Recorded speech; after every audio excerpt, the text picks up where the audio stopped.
Já está gravando. Compartilhar a tela. Foi. Ok. Bora lá. Então, turma, dando continuidade ao nosso assunto de eletricidade e magnetismo, eu quero só relembrar um assunto que a gente já viu nas aulas passadas, que é a lei de Biot-Savart, certo? Na lei de Biot-Savart, a gente definiu o seguinte, que um fio percorrido por corrente elétrica, né, só para representar o que está acontecendo aqui. Nessa situação, eu tenho um fio que possui uma corrente elétrica e essa corrente elétrica está entrando no plano da tela. Aplicando a regra da mão direita, a gente consegue perceber para onde é que está apontando as linhas de campo magnético. Então, nessa situação, a lei de Biot-Savart foi mostrada, né, demonstrada a partir da integral de cada infinitesimal de campo, certo? E os infinitesimais de campo magnético são dadas por essa expressão aqui, que é função da distância, né, o inverso do quadrado da distância, que é justamente esse R ao quadrado aqui, tá? Isso significa dizer o seguinte, que resolvendo essa integral... Professor, tem aluno querendo entrar aí.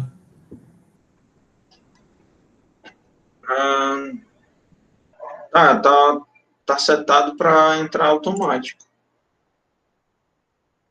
Aqui não está aparecendo nenhuma observação para mim. Pronto. O Anderson entrou agora. Vamos lá.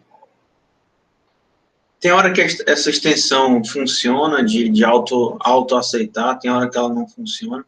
Só que o problema é que não aparece nada. Simplesmente, para mim, não aparece nada. Mas vamos continuar aqui, tá? Só revisando a lei de Biot-Savart, tá?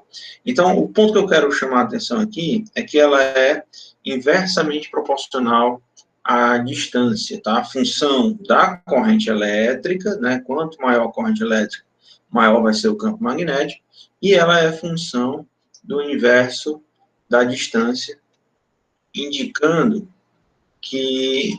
Deixa eu ver aqui se entrou alguém. Pronto, entrou mais gente. Aqui não aparece nada para aceitar.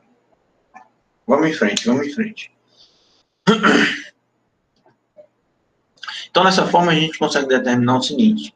Um fio percorrido por corrente, né, a lei de Biot-Savart determina qual é a magnitude do campo magnético numa situação de um fio sendo percorrido por corrente. E, sendo um fio longo, esse campo magnético ele vai ser um campo magnético circular ao redor do fio, tá? De modo que a gente pode usar a regra da mão direita, vamos supor que a caneta seja o fio percorrido por corrente, e eu vou colocar o meu dedão no sentido da corrente elétrica e vou envolver o fio, tá? Esse envolvimento do fio que me indica qual é a direção do campo magnético, certo?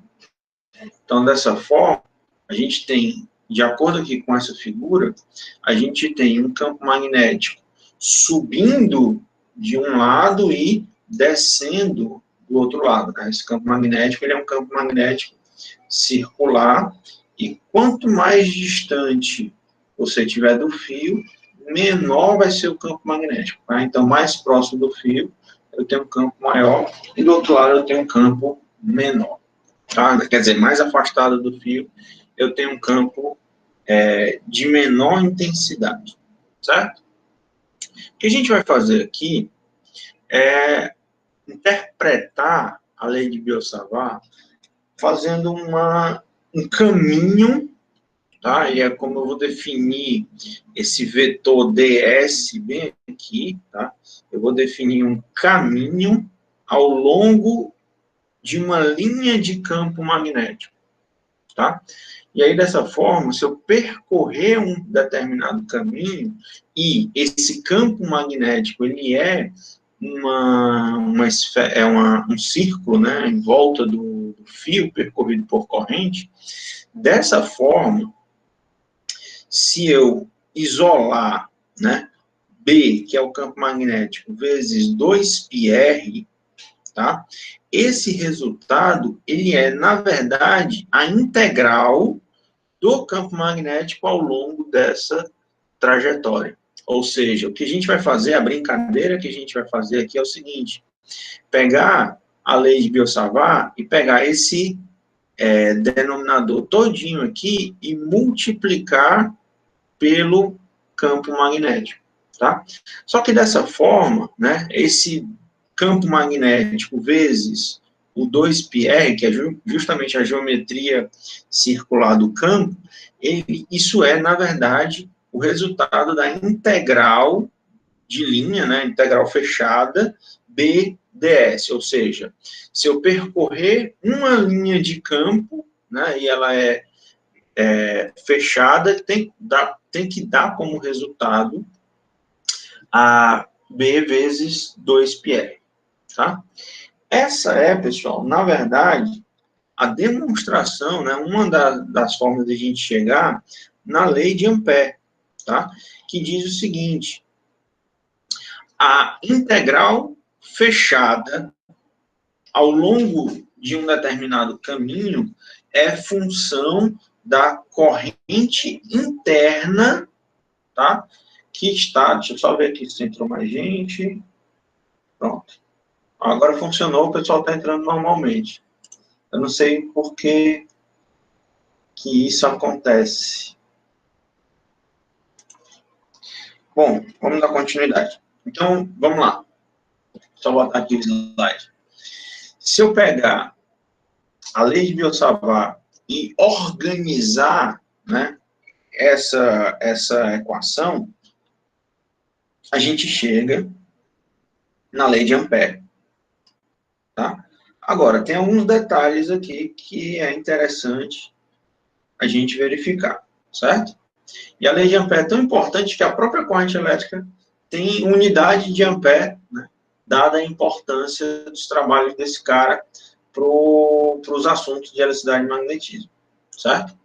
Então, percorrendo uma linha de campo magnético, através de um circuito fechado, eu estou determinando, né, na prática, eu estou determinando qual é a corrente elétrica que gerou esse campo magnético, tá?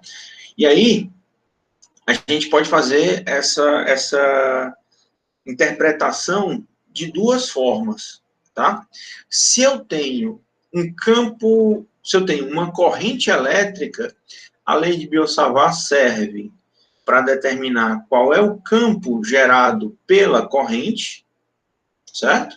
E se eu souber o campo, né, se eu conhecer o campo magnético nessa região, né, que é uma superfície fechada, se eu conhecer o campo, eu posso determinar qual foi a corrente que gerou este campo através da lei de Ampère, tá? E isso tudo com relação à constante de proporcionalidade, que é o μ0, que a gente já viu que tem um valor de 4π vezes 10 elevado a menos 7, certo? Ou então, 1,26 vezes 10 elevado a menos 6, tá? É só uma maneira mais elegante de escrever essa constante em função de π, por exemplo, tá? Mas o resultado é o mesmo que a gente já tinha mostrado nas aulas anteriores, ok? Ah, professor, o que isso significa? Pronto, vamos lá, vamos interpretar agora a lei de Ampère, tá? Então, a comparação que a gente vai fazer para entender a lei de Ampère é comparar com a lei de Gauss, tá? Na hora que eu utilizava uma superfície gaussiana para determinar qual era a carga interna a essa superfície, olhando para as linhas de campo elétrico que estavam saindo ou entrando dessa superfície, de uma forma similar, eu vou aplicar essa ideia de superfície fechada, né? Tanto é que aqui a gente tem uma integral de linha, para indicar, tá, que esse caminho DS, ele necessariamente, ele deve ser um caminho fechado, tá? Dessa forma, a gente está fazendo uma comparação, deixa eu só consertar aqui, necessariamente esse caminho, ele sendo um caminho fechado, eu consigo determinar qual é a corrente interna dentro dessa minha curva, dentro desse meu caminho arbitrário que a gente está determinando, tá? E, da mesma forma que eu chamei uma superfície gaussiana, aqui eu vou chamar, né, de um circuito de Ampère, ou então uma amperiana, tá bom? E aí a gente tem que verificar o seguinte: a lei de Ampère me determina qual é a corrente interna dentro do meu circuito, dentro da minha área fechada, tá? E eu posso ter um conjunto qualquer de fios, certo? De modo que essas correntes podem estar entrando ou saindo do plano da seção transversal feita por essa área, tá? Então, a gente precisa de uma convenção, certo? A gente precisa de uma convenção para determinar justamente quais são as correntes que são positivas e quais são as correntes que são negativas nessa situação, tá certo? E a gente, mais uma vez, vai se utilizar da regra da mão direita, tá? Para fazer essa convenção de sinais e determinar quais as correntes são positivas e quais as correntes são negativas. Deixa eu só... Regra da mão direita. Tá? Se eu tenho que percorrer um caminho, e esse caminho necessariamente tem que ser fechado, tá? Isso significa que eu tenho que partir de um determinado ponto, tomar um sentido qualquer e retornar a esse mesmo ponto. Então, vamos supor que eu saio do ponto P e vou percorrer esse caminho em um sentido anti-horário, tá? A gente vai aplicar a regra da mão direita nessa situação fazendo o seguinte: eu vou colocar os meus dedos no sentido de caminho que eu estou fazendo, né, que seria no sentido de integração ao longo desse caminho fechado, e o teu dedão apontando para cima, né, circundando essas correntes elétricas. O sentido positivo vai ser o sentido do teu dedão, ou seja, as correntes que estão apontando para cima, como a corrente I1, eu vou considerar essa corrente como positiva. A corrente I3, eu também vou considerar essa corrente como positiva. E a corrente I2, que está apontando no sentido contrário do dedão da regra da mão direita, eu vou dizer que essa corrente ela é negativa, tá? Em outras palavras, eu posso definir, tá? Olhando para essa figura, olhando de outro ponto de vista, né, olhando do topo, né, eu posso considerar o seguinte: se eu estou ao longo, né, percorrendo o meu circuito em sentido anti-horário, né, ou seja, eu estou fazendo a integração ao longo desse sentido, isso me diz que as correntes que estão saindo do plano são positivas e as correntes que estão entrando no plano, elas são negativas, né, de acordo com a regra da mão direita. Então, as correntes que estão saindo é a corrente I1, está saindo, a corrente I3 também está saindo, e a corrente I2, ela está entrando, tá? Então, dessa forma, a corrente I2, ela é negativa, enquanto as correntes I1 e I3 são positivas. Então, a gente pode interpretar a lei de Ampère como sendo uma situação onde ela está me mostrando o saldo de corrente, tá? Ela está dando o saldo de corrente, e essa corrente interna, que é dada pelo somatório de todas as correntes que estão atravessando essa tua curva fechada, vai me dar, por exemplo, né, se eu conhecer a corrente, eu consigo determinar o valor do campo magnético, ou o contrário, se eu conhecer o campo magnético, eu estou definindo qual é o saldo de corrente, ou seja, qual é a corrente interna dentro dessa amperiana, tá? Dentro desse circuito de Ampere, ok? Bom, professor, e o que acontece, tá? E o que acontece se eu tiver um fio fora do meu circuito, fora da amperiana? Simplesmente essa corrente I3, tá? É como se você estivesse desconsiderando a contribuição da corrente I3 para o campo magnético, tá? Ou seja, você está determinando qual é o campo magnético gerado somente pelas correntes internas, que nesse caso são I1 e I2, tá? Então, como eu estava dizendo, necessariamente, a gente tem que definir uma direção de integração, que é isso que vai me dar a convenção de sinais, certo? Vai me dar a convenção de sinais para determinar quais são as correntes que são positivas e quais são as correntes que são negativas. Então, novamente, a regra da mão direita vai determinar o sinal da corrente, tá?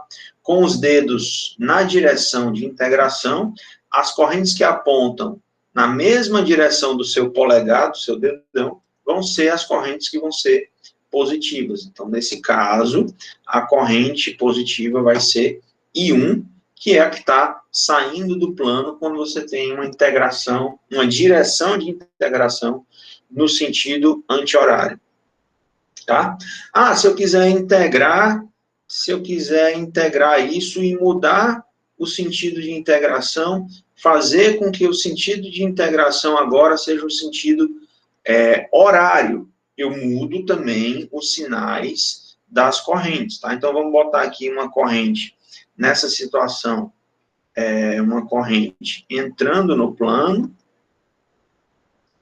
e uma outra corrente saindo do plano, quer dizer, entrando no plano, e aqui está uma corrente saindo do plano. Nessa situação, se você mudou a direção de integração, necessariamente essa corrente, ela vai ser uma corrente positiva, e essa agora vai ser uma corrente negativa, tá? Justamente, se eu inverto o meu sentido de integração, a direção de integração, tá? As correntes que estão apontando para dentro do plano da figura são as que são positivas, tá? Vou botar aqui só para mudando, fazer essa observação. Mudando a direção de integração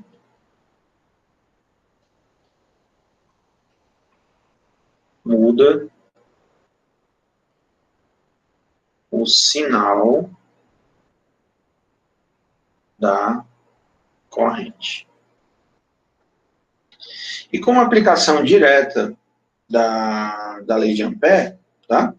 A gente, eu não sei se eu mostrei para vocês na aula de laboratório, tá? Mas um dos equipamentos de medida é um alicate, né? Um multímetro de alicate.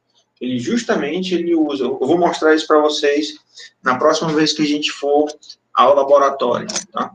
Num amperímetro de alicate, eu tenho uma peça, né, que ela serve justamente para envolver o fio, tá? Como eu preciso conhecer quais são as dimensões do meu caminho, né, como eu tenho que interpretar como é essa integral ao longo de um caminho ds, se eu conhecer de forma correta qual é a área da seção transversal dessa figura, eu consigo definir, né, qual é a área, qual é a desculpa, se eu tenho um caminho a ser percorrido DS, e esse caminho ele é fechado, necessariamente essa integração vai me dar uma área de seção transversal, certo? Então, conhecendo a área, a gente pode inferir informações sobre essa corrente interna, por exemplo. Tá? Então, no alicate de amperímetro, ele mede, ele dá como resultado a corrente que está passando num fio, medindo o campo magnético que a gente está utilizando. Tá? Só uma observação aqui, pessoal, só para mencionar o porquê desse ângulo. Tá? Eu posso ter gerado por essas correntes um campo magnético que ele não necessariamente está alinhado com a direção de integração que a gente está utilizando, certo? Então, nessa situação, BDS, na verdade, ele é um produto escalar, tá? Que eu vou ter um produto escalar que vai ser BDS, tá?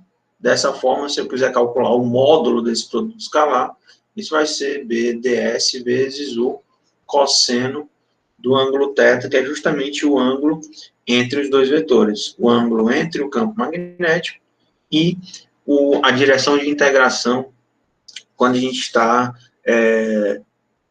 caminhando, né, circundando essa amperiana, ok? Bom, agora vamos a algumas aplicações da lei de Ampère, tá? Que é justamente a seguinte situação, que é interessante mostrar aqui, o seguinte, se eu tenho, peraí, só colocar aqui, pronto. Se eu tenho um campo magnético tangencial, certo?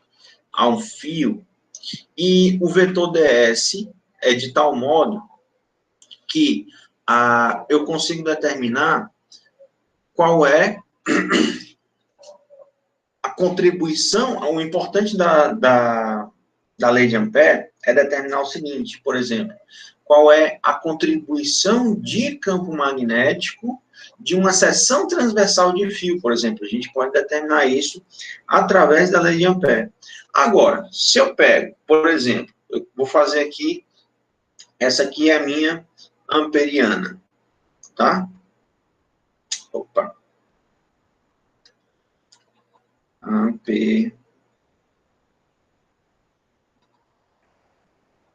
Essa aqui é a minha amperiana. E eu faço com que o raio da minha amperiana seja maior do que o raio do fio que está sendo percorrido por corrente, tá?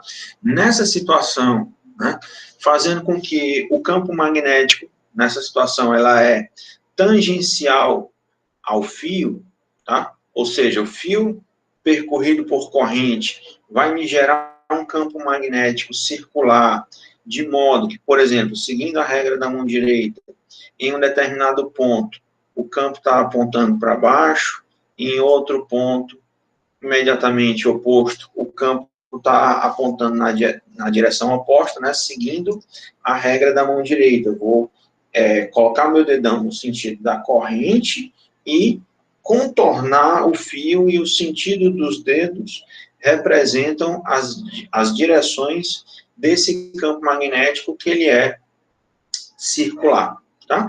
Então, para essa situação, né, fazendo com que eu tenha uma situação de modo que o cosseno de θ seja igual a 1, ou seja, o ângulo entre os dois vetores de ds e campo magnético, o ângulo é igual a 0, né? Então, nessa situação, o ds está apontando na mesma direção do campo magnético, certo? O cosseno dá igual a 1, isso aqui implica que eu tenho um θ igual a 0 graus, tá? Então, aplicando a lei de Ampère para essa situação, a gente tem um caso onde eu vou recair, lógico, né? Eu vou e cair na lei de Biot-Savart, certo? Então, dessa forma, a gente pode dizer o seguinte: a lei de Biot-Savart é um caso particular da lei de Ampère, tá? Quando eu estou observando o campo magnético fora de um fio longo percorrido por corrente elétrica, certo? Então, novamente, a lei de Biot-Savart é um caso particular da lei de Ampère quando eu estou observando o campo magnético fora do fio. Agora, é interessante, tá? Que a gente pode observar, né, entender, interpretar quais são as contribuições do campo magnético dentro de uma região, dentro de um fio que está sendo percorrido por corrente, tá? Então, nessa situação, o raio da minha amperiana, vai ser menor do que o raio do fio que a gente está observando, certo?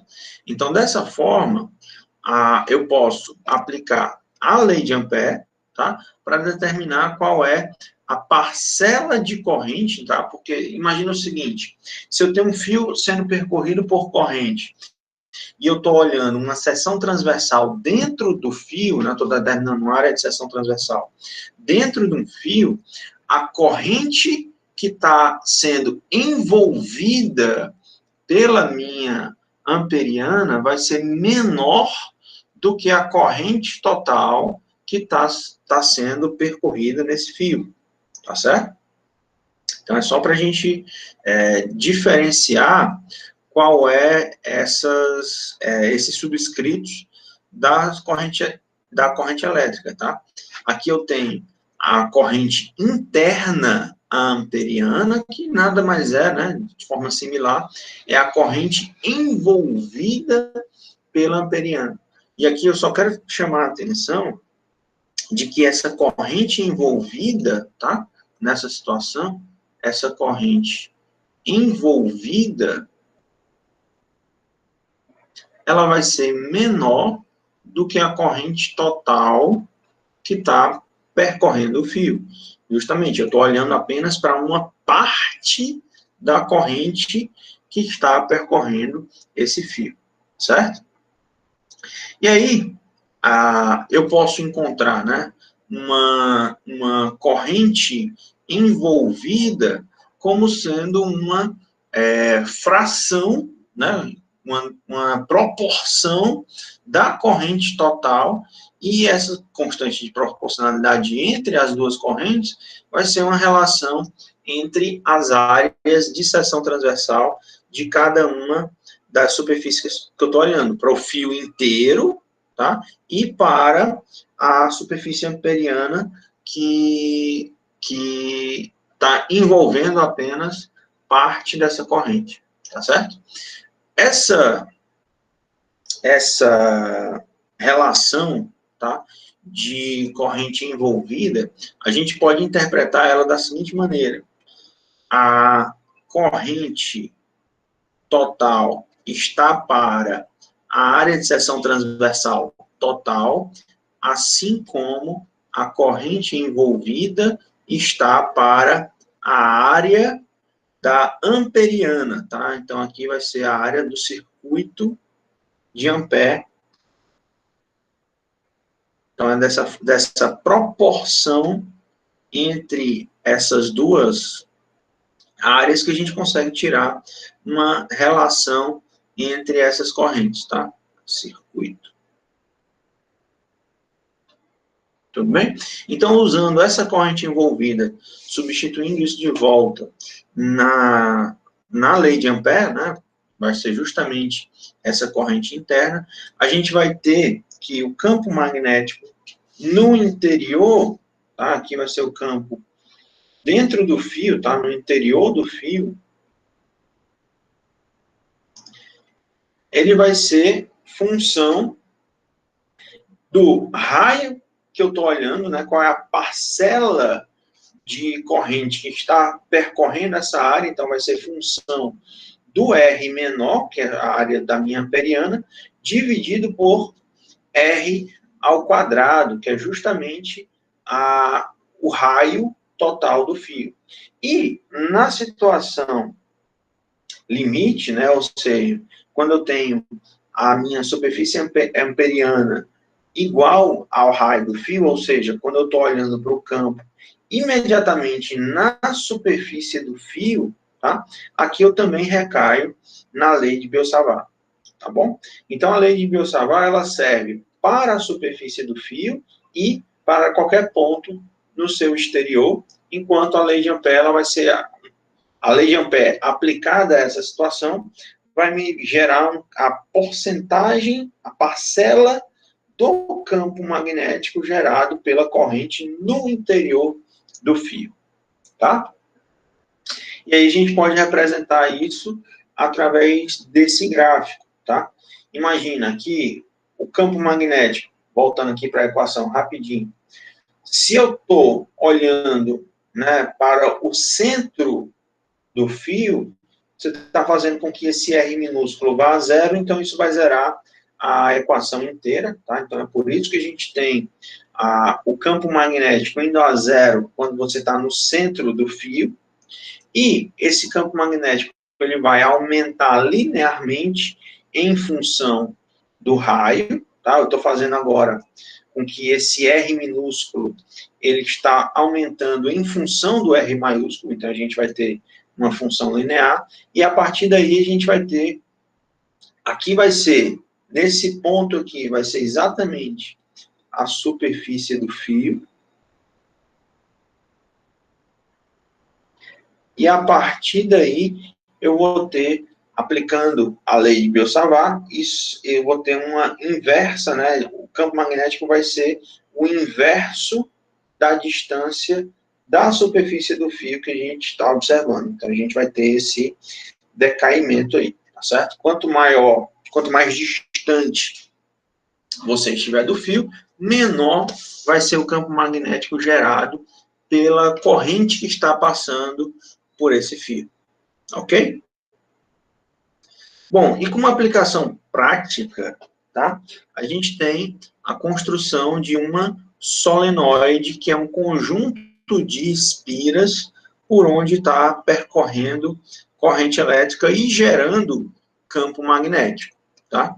Então, se a gente olhar, né, se a gente olhar para o campo magnético gerado por um conjunto de espiras, essa figura representa como é que se comporta as linhas de campo magnético nessa situação, tá? Então, note que a densidade de linhas de campo é maior no interior dessa espira, tá? Então, dessa forma, a gente está gerando um campo magnético. Se isso fosse uma solenoide ideal, tá? Fazendo com que o diâmetro dela seja muito menor em relação ao seu comprimento, a gente estaria realizando nessa situação em uma solenoide ideal, né, nessas condições, com o diâmetro muito menor em relação ao comprimento, no interior eu estaria gerando um campo magnético uniforme nessa situação, tá? E esse campo magnético, tá? Se eu tenho a geração de um campo magnético nesse eletroímã, nessa solenoide, eu tenho a determinação de polos, tá? Então eu tenho um polo sul e um polo norte. Que lembra lá no ímã, todas as linhas de campo magnético, elas saem do polo sul, dentro do ímã, elas saem do polo sul e vão para o polo norte. Então, dessa mesma forma, na hora que eu colocar uma corrente nessa solenoide, eu também estou gerando polos magnéticos nessa estrutura. Então, ela vai, a partir dessa situação, ela vai obter um polo sul e um polo norte, tá?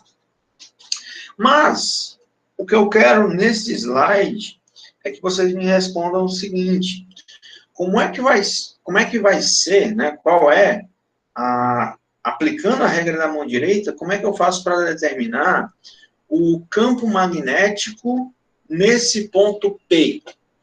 Dentro da solenoide, a gente já vê pelas linhas de campo que eu estou gerando, se for uma solenoide ideal, eu estou gerando um campo magnético constante, né? Praticamente constante nessa situação.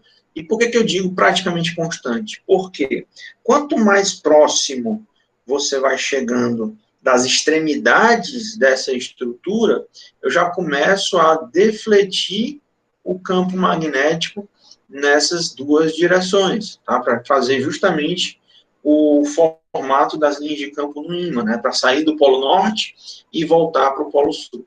Mas dentro, né, a gente tem o campo praticamente constante. Beleza. E no ponto P? Como é que se comporta o campo magnético nesse ponto P? Bom, a gente já pode ver aqui o seguinte. Eu tenho a contribuição para o campo magnético, tá? Dessas linhas de campo que estão passando próximas aqui, certo? Então, no ponto P, eu vou ter um campo gerado por essa parte de cima da espira, da solenoide, tá? Então, eu tenho um campo apontando para a esquerda, gerado por essa parte de cima, né? Que é justamente essa linha de campo bem aqui.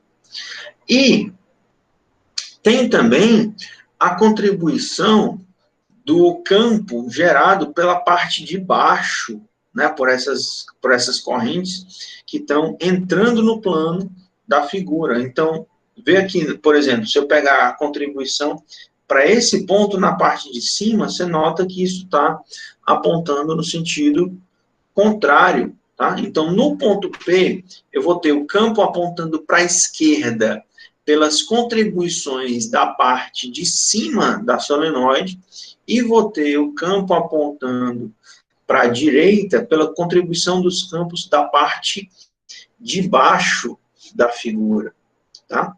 Então, se for uma situação onde você está observando a magnitude do campo magnético, dessa forma, por eu ter vetores que apontam em sentidos contrários, já dá para a gente determinar, né, e olhando também para a densidade de linhas de campo nessa situação, que a intensidade do campo magnético dentro da solenoide é muito maior do que a intensidade do campo magnético do lado de fora dessa solenoide, tá?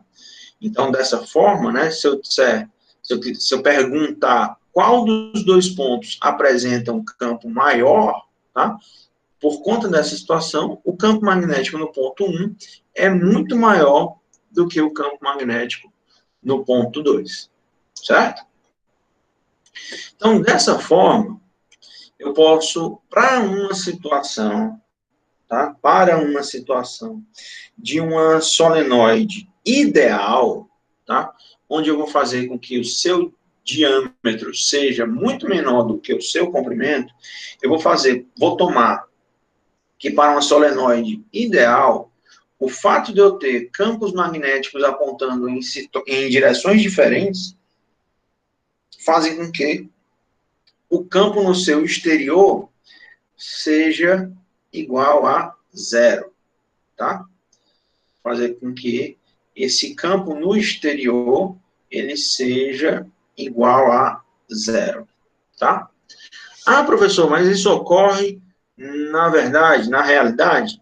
Não, tá? Pelo seguinte, o que a gente tem da lei de Biot-Savart, eu vou ter a diminuição de campo com o inverso da distância, mas os campos gerados por os fios que estão aqui na parte de cima estão muito mais próximos do ponto P do que os fios que estão gerando campo magnético nessa parte de baixo dessa volta da espira.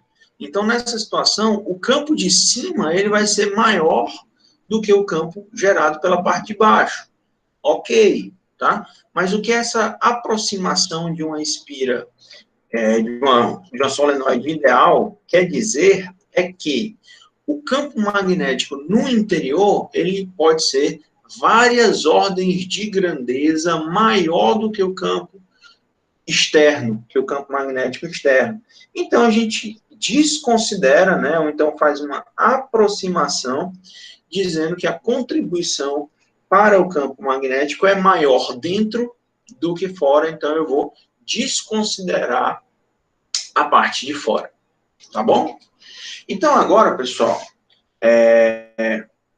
vamos determinar também o seguinte, uma outra consideração de que eu vou tomar uma solenoide ideal é justamente fazer com que o campo magnético no seu interior seja completamente uniforme, para eu evitar de levar em consideração esses efeitos de curvatura na hora que eu estiver olhando para a extremidade da solenoide, certo? Então, são duas aproximações que a gente está fazendo, e a partir daí, eu quero determinar a lei de Ampère, tá? Para determinar qual é o campo magnético gerado no interior desse meu solenoide, tá? Então, percorrendo um caminho fechado, tá? Na lei de Ampère, eu tenho que percorrer um caminho fechado, sair de um ponto e retornar para esse mesmo ponto, eu vou estar determinando quem é a corrente interna nessa amperiana, tá? Então, o caminho fechado que eu escolhi percorrer nessa situação é sair do ponto A, tá? E, para facilitar a minha vida, eu vou escolher uma geometria, né? Já que eu posso determinar qual é o caminho que eu vou percorrer, qual é a amperiana que eu vou seguir, eu vou escolher uma geometria que seja fácil para eu resolver o problema, certo? Então, nessa situação, eu vou escolher uma amperiana que é um retângulo, tá? Que tem uma das dimensões como sendo H, e eu vou tomar esse retângulo de tal modo que parte dele está dentro da solenoide, onde eu quero calcular o campo magnético, e parte dele está do lado de fora, tá? E aí, fazendo isso, eu vou me aproveitar do fato de que o campo magnético externo é igual a zero, né? Então, ele é muito próximo de zero, ou então ele é insignificante na frente do campo magnético interno, tá? Só para a gente seguir essa convenção que a gente está usando, certo?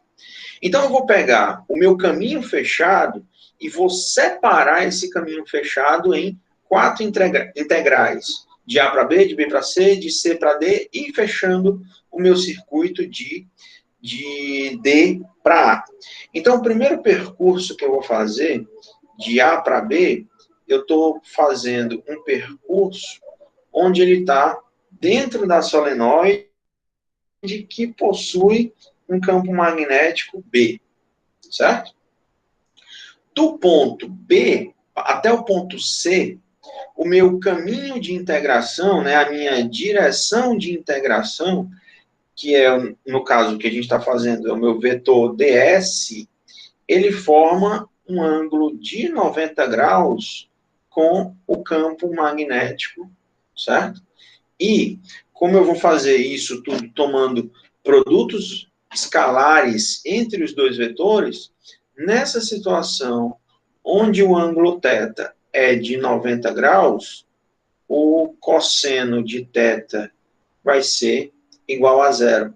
Então, nos caminhos que são perpendiculares ao campo magnético, tanto de B para C quanto de D para A, tanto de B para C quanto de D para A, esses campos, essas integrais, né, vão ser igual a zero justamente porque eu tenho ângulos retos, né, ângulos de 90 graus, entre os caminhos de integração e o campo magnético, tá? Outro ponto que eu vou também cancelar a minha integral vai ser justamente de C para D, tá? De C para D, eu estou observando o caminho de integração, ele existe, né? Ele está ok, só que nessa situação, como eu estou do lado de fora da minha solenoide, o campo magnético externo é igual a zero, então eu também vou cancelar, né? Também vou ignorar essa integral, isso aqui também é igual a zero. Então, eu estou saindo do ponto A até o ponto B, que está distante de uma... Está separado do ponto A até o ponto B, está separado por uma distância h.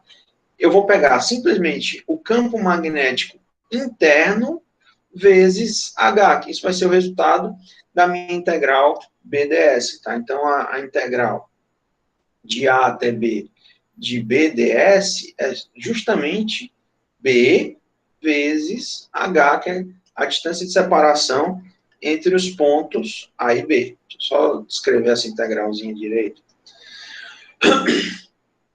Integral de A até B de BDS, certo? E aí isso me sobra agora a constante de permeabilidade magnética, que é o μ0, que é os 4π vezes 10 a menos 7, vezes a corrente interna dentro da minha amperiana. Agora, essa amperiana, ela possui uma corrente que está passando pela solenoide, e essa solenoide dá N voltas dentro da minha amperiana. Então, a corrente total, a corrente envolvida, ou seja, a corrente interna dentro da amperiana, vai ser simplesmente N que multiplica a corrente que está dando uma volta em uma espira. Agora eu posso definir, tá? Eu posso definir um N minúsculo, tá? Esse N maiúsculo, só para a gente diferenciar, tá? O N maiúsculo, vamos escrever aqui. N é igual a NH. Aqui eu vou ter o N maiúsculo. É necessariamente o número de voltas que o fio está dando dentro da amperiana, e esse NH ele vai ser uma função de densidade de espiras na solenoide. E esse N minúsculo, ele é dado justamente por número de voltas dividido por comprimento. Então, é uma densidade linear de espiras. Substituindo isso na equação, o H de um lado, esse H vai se cancelar aqui. Vou fazer aqui.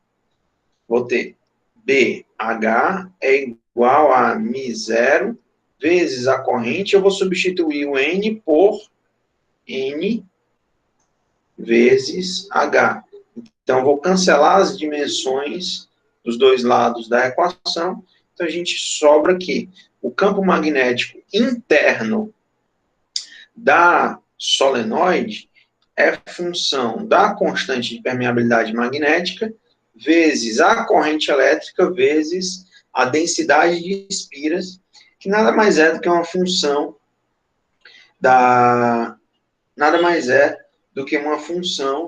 da quantidade de corrente que está passando, do número de voltas, né, de fio que eu estou passando, atravessando dentro da minha amperiana.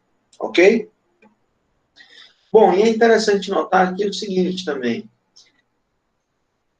Dessa forma, eu estou determinando qual é o campo magnético no interior dessa solenoide, tá? E a gente pode considerar um decaimento também com a distância. Quanto mais eu vou tomar distância em relação ao eixo, certo? Em relação ao eixo que está passando no centro dessa espira, quanto mais distante, por exemplo, se eu tomar aqui esse ponto P, por exemplo, cadê o mouse? Tá aqui. Se eu pegar esse ponto P bem aqui, ó, eu já tenho, fora da solenoide, eu já tenho diminuído bastante a intensidade do campo magnético que eu vou ter o campo magnético sendo maior, né, na situação onde eu estou dentro da solenoide. Tá certo? Pessoal, só para a gente verificar aqui o seguinte, só para a gente aplicar a regra da mão direita para essa situação, nessa figura, como é que a gente consegue determinar quais são os polos norte e polo sul desse eletroímã, dessa solenoide? Alguém arrisca aí a dizer? Na esquerda eu vou ter polo sul ou polo norte? Na direita eu vou ter polo sul ou polo norte?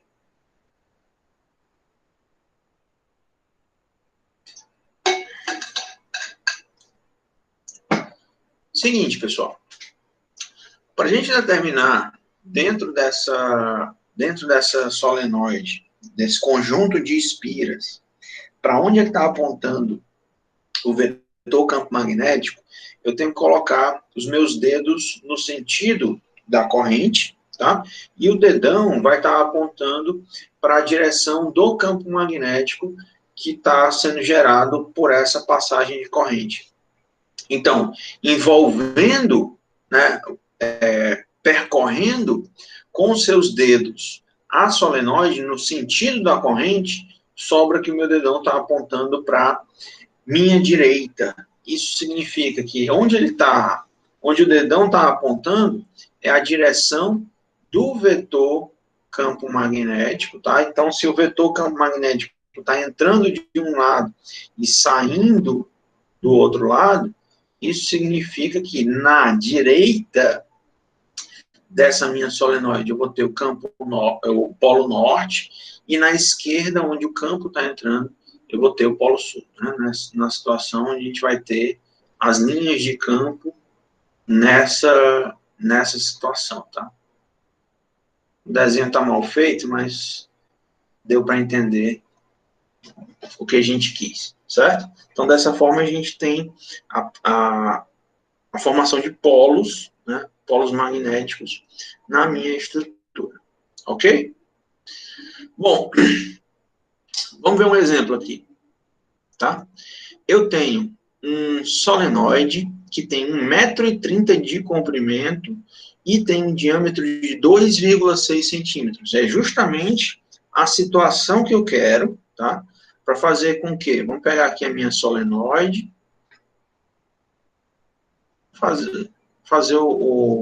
resolver aqui mesmo, tá? Eu tenho uma dimensão de diâmetro que ela é muito menor do que a dimensão de comprimento. Então, nessa situação, eu tenho 2,6 centímetros na frente de 1,5 m. Então, nessa situação, né, como essas condições para determinar se esse campo magnético é ideal, elas são atingidas nesse caso, né, o comprimento sendo muito maior do que o diâmetro, no interior dessa solenoide, eu vou ter o estabelecimento de um campo magnético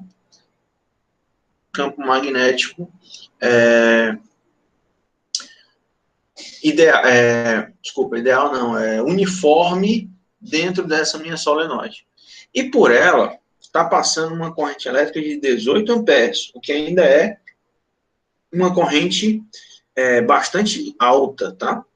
Nessa situação, o campo magnético medido no seu interior foi de 23 militesla, tá? Então, daí, eu quero saber agora qual é o comprimento do fio de que é feito essa solenoide.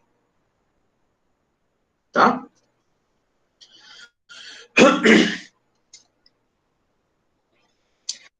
Bom, a solenoide ela é feita por um fio. A gente vai encontrar uma relação para determinar esse N. Certo? Da geometria do problema, tá? E vamos ver aqui, vamos interpretar direitinho essa situação, tá? Porque eu quero justamente o comprimento de fio. Só que o meu fio, vamos pegar aqui, pronto. Deixa eu só ver o que vocês estão vendo. Só para eu fazer aqui. Pronto. Tá aqui o meu fio, tá? Que ele tem um comprimento qualquer, e eu vou pegar esse fio e vou enrolar de modo a fazer com que eu esteja gerando uma solenoide, tá? Essa solenoide ela vai ter fio enrolado ao longo de 1,30 m e esse diâmetro aqui é dos 2,6 centímetros, tá? Agora, vê o seguinte, qual é a geometria do teu problema? Nessa situação, eu estou enrolando o fio, tá? De modo que eu tenho uma circunferência, certo? O comprimento total do fio, ele vai ser função de quê? Vai ser função do diâmetro e do número de voltas. Então, eu tenho que aplicar a lei de Ampère para descobrir qual é o número de voltas, porque eu conheço quem é o diâmetro. Vocês estão conseguindo acompanhar? Mais ou menos. Pronto, vamos lá. Deixa eu equacionar essa situação para a gente entender melhor, tá? Vamos supor aqui o seguinte, eu vou ter, aqui eu estou olhando para a minha solenoide do ponto de vista lateral, mas o que nada mais é, uma solenoide nada mais é do que um conjunto de N voltas, de N circunferências desse fio ao longo do seu comprimento, certo? Então, se eu pegar o fio, der uma volta, e depois continuar dando outra volta, e assim sucessivamente, eu vou estar construindo a minha solenoide. Então, o comprimento total do fio, ele vai ser função de 2πr, que é o perímetro da circunferência de uma volta, vezes o número n de voltas que eu dei até completar o meu L de 1,30 m. Deu para entender? Sim. Beleza. Então, o que eu quero agora, para encontrar o comprimento total, isso vai ser função de N. Só que o campo magnético dentro da solenoide, ele vai ser função da constante vezes a corrente elétrica vezes esse meu N. Tá? Que é o número de voltas que a gente tem, que dá número N de voltas dentro da minha amperiana. Então, aqui eu posso substituir os valores para encontrar quem é esse N e substituir na equação para o comprimento total. Então, o N, ele vai ser o campo magnético dividido pela constante vezes a corrente.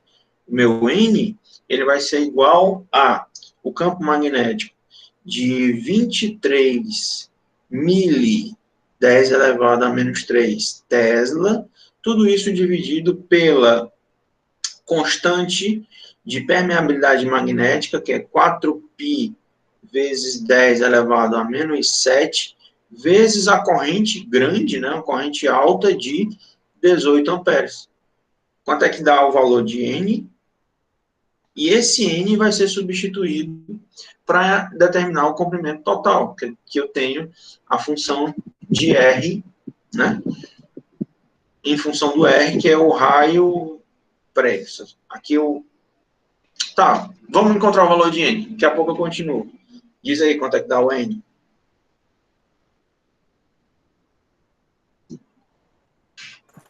Quatro π embaixo, é? É 4π.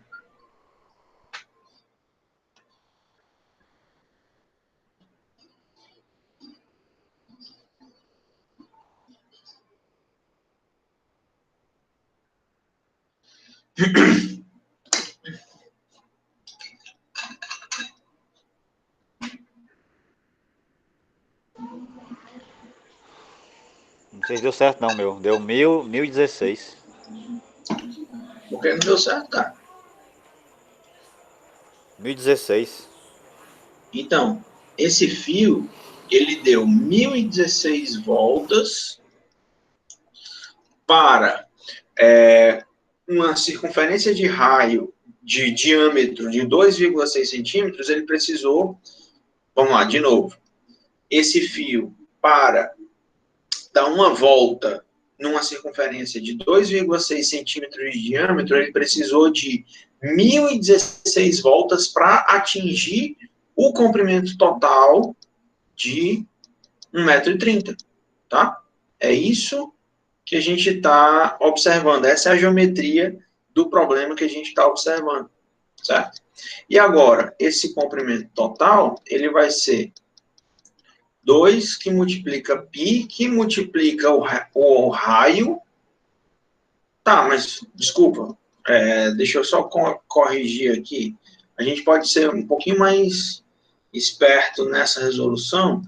Se eu tenho que o raio é a metade do diâmetro, então o diâmetro é 2R, né, 2 vezes o raio. Então, 2R já dá o diâmetro vezes π vezes N. Então, o comprimento total vão ser 2,6 centímetros de diâmetro. Então, 2,6 vezes 10 elevado a menos 2, para que esse resultado esteja em metros, vezes π, vezes 1.016 voltas, né, de fio nessa solenoide. E aí a gente consegue determinar quem é esse comprimento total de fio que vai dar 1.000 e tantas voltas para formar a solenoide nessas dimensões. Dá quanto aí? 82,98. Então, nessa situação, a gente precisa de um pedaço de fio de 82,9 metros. E eu passei isso para metros, tá? Na hora que eu transformei o diâmetro de centímetro para metro, tá? Aí eu já tenho esse comprimento total, ele vai ser dado em metros, certo? Então, o legal dessa questão é a gente até fazer uma interpretaçãozinha da geometria do problema, tá? Determinar que essa distância vai ser o diâmetro dele e calcular o perímetro da circunferência ao longo do número de voltas que isso vai dar para poder atingir esse tamanho L que a gente precisa aqui. Tá certo? Ficou claro? Alguma dúvida? Beleza. Turma, eu vou... Tá travando tudo aqui. Eu vou preparar novamente uma lista de exercícios, pegar o assunto da aula passada e dessa aula, vou condensar isso tudo em uma lista de exercícios para poder colocar lá no Moodle para vocês, certo? Eu vou encerrar hoje a aula por aqui, tá? E eu queria combinar com vocês o seguinte: a gente já tem, até a aula de hoje, né, a gente já tem conteúdo suficiente para fazer uma aula de laboratório, certo? Então, eu queria marcar com vocês para que na próxima semana a gente tivesse um encontro lá no laboratório. Mas, antes da gente confirmar isso, eu tenho que ver a disponibilidade do laboratório e eu vou fazer da mesma forma que eu fiz da primeira vez. Vou gerar um formulário para que a gente consiga ver a expectativa do número de alunos que vão aparecer, tá? Fazer isso bem direitinho, da mesma forma que a gente fez da vez passada. Eu já mostrar na prática algumas situações já usando o material novo de eletromagnetismo que chegou, tá? A gente fez uma compra recente de um kit didático de eletromagnetismo e eu confesso que eu estou ansioso para usar, porque é bem legal, tem umas coisas bem interessantes para a gente fazer, para a gente brincar no laboratório, tá? Mas eu peço que vocês fiquem ligados no Moodle, tá? Que ao longo dessa semana eu vou escrever lá um formuláriozinho para a gente preencher, fazer da mesma forma que foi feito da vez passada. Ok? Professor, só uma Então, dúvida aqui. oi, pode falar, Esse, Ricardo. esse MO, né? Mi0, né? Miséria. O Mi0, esse 4π vezes 10 a menos 7, onde foi que o senhor tirou isso aí? Na aula passada o É senhor o deu mesmo 1,26 vezes 10 a menos 6, né? 1,6 vezes 10 a menos 6. Se tu calcular 4 vezes π e colocar esse resultado em notação científica, tu vai obter o mesmo valor que a gente obteve antes. É só uma maneira mais elegante, de expressar o mesmo valor, tá? Ah, mesma coisa, né? Porque é a mesma coisa. Como a gente vai trabalhar com muitas geometrias circulares em relação ao campo, o campo magnético C, circular, né, em relação ao um fio percorrido por corrente, em várias situações de a gente expressar o valor dessa constante em função de π, facilita o teu cálculo, porque em algumas situações, dependendo da geometria do problema, esses πs podem se cancelar dentro da tua equação. Então, é só para facilitar os cálculos, certo? Mas se você fizer a conta de 4 vezes π, o π 3,14, 3 vezes 4, 12, e 10 a menos 7, joga isso tudo em notação científica, tu vai obter o valor de 1,26 vezes 10 a menos 6, que eu tinha mencionado da aula passada. Tá? Beleza. É que na física a gente às vezes gosta de deixar as equações mais elegantes, né? Então, às vezes, facilita em algumas situações para a gente cancelar os πs a depender do problema, tá? É só questão estética na equação, vamos colocar assim. Mas o valor é o mesmo. Tá? Beleza, então. Testar aqui aí, beleza, então. Não, é tranquilo, é isso mesmo. Tá bom? Pode testar, Show. fica à vontade. Valeu, Então professor. tá, pessoal. Vamos ficar por aqui hoje, certo? Fiquem de olho no Moodle para a gente poder ver a possibilidade de a gente ter um encontro lá no laboratório. Tá bom? Abraço. Valeu, professor. Boa noite. Boa noite a todos.